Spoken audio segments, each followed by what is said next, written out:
Hello, boys and girls. This is Mrs. Wengervasso, and today we're going to be covering Chapter 7, Lesson 7.3 on triangles. Reference pages this could be found in your Google Classroom 7.3, pages 284 and 285. Again, this video is going to be a very short video, so I would like for you to copy down everything you see in our notes today, okay? It's a very short video today. Okay, so for the first one, I would like you to copy down these key ideas. We're going to be classifying and naming triangles today. Now, to name a triangle, we can name them by their angle. So I have here 4 triangles, and the first one's called acute triangle.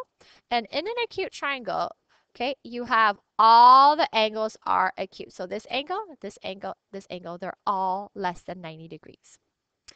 In our second one that we have here, this is called the obtuse triangle. The reason why it's called the obtuse triangle is because this angle right here is greater than 90 degrees. So therefore, it's going to be an obtuse triangle, just one. Now, in the next one that we have, this is called a right triangle because we have one right angle. One right angle. And then the last one that we have, notice I highlighted 3 angles. These 3 are congruent angles, so they're called equilateral triangle. Go ahead and pause the video, copy down these triangles' name, draw it out, and their description. So pause the video and copy this down.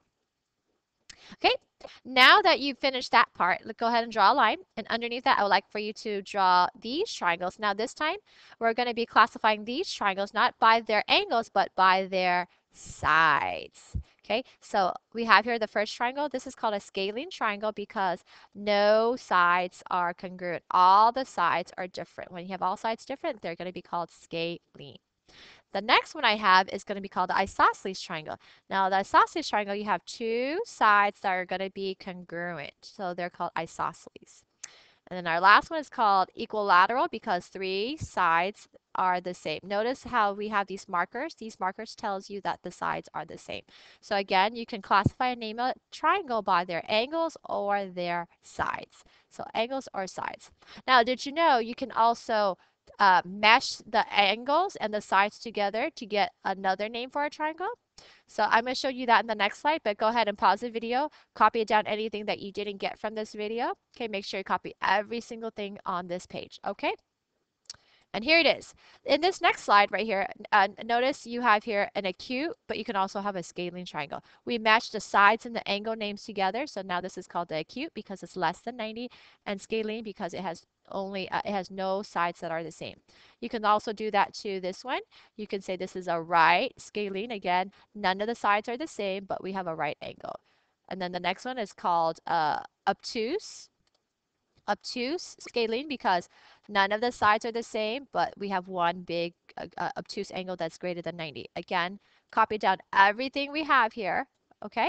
And then we'll talk about it more tomorrow. But one more example we have here, this is an acute isosceles because we have here 2 sides the same, the marker, and then it's also each angle is an acute. So copy this down, pause the video, and make sure you have this chart and this chart copied, okay? All right, now for our first example we have here, it says here classifying triangles.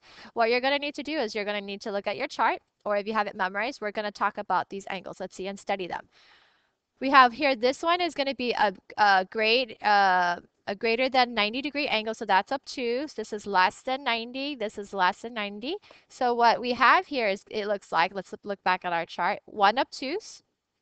We have one obtuse angle. So we have one obtuse angle, and then the other 2 angles are less than 90 that we have here, what is called an obtuse. The first one, we'll call this one an obtuse triangle. So notice we have one greater angle that's greater than 90, so we'll call this obtuse. But also, we'll call this scalene because we don't have any sides that are the same. So obtuse, scalene. So for this example, you need to make sure you name it by 2 names. Their angles, which is obtuse, and their sides, which is scalene. Okay, in example B, I notice that 2 angles are the same. Okay, so if 2 angles are the same, I know that's going to be isosceles. And since we have 2 angles that are the same, their sides has to also be the same. So this one's going to be an isosceles triangle. Isosceles. Now notice we don't have another name for it because isosceles is just going to be 2 sides, 2 angles the same, so it's just isosceles. All right, go ahead and pause the video and use your chart to answer questions number 1 and 2, and then name it by their angles and their sides. Okay, Now, I also have here another one on your own. Let me just erase this. We don't need that. So I'm going to take this out. Exit ticket. I would like for you to go ahead and read the question. It says here you're going to sketch, okay? Sketch the best you can what a right isosceles will be. And then B, if you can sketch what an obtuse scalene will be. Again, label your sides and angles. This is your exit ticket. And if you need to look back to these charts, go ahead and look back to the charts to draw the triangles, okay? And then for your homework, in addition to the other on your own, we only had A and B for 1 and 2 for on your own. So I would like for you to also do 6 through 13 on your own. Okay. So I'm going to scroll this down just a bit. 6 through 13 on your own and answer it on the same paper as the other on your own. And we'll talk about this tomorrow. Again, you're just classifying and naming the triangles. Any questions that you have, please bring them to class tomorrow and we'll talk about it. Have a great day. I'll talk to you tomorrow.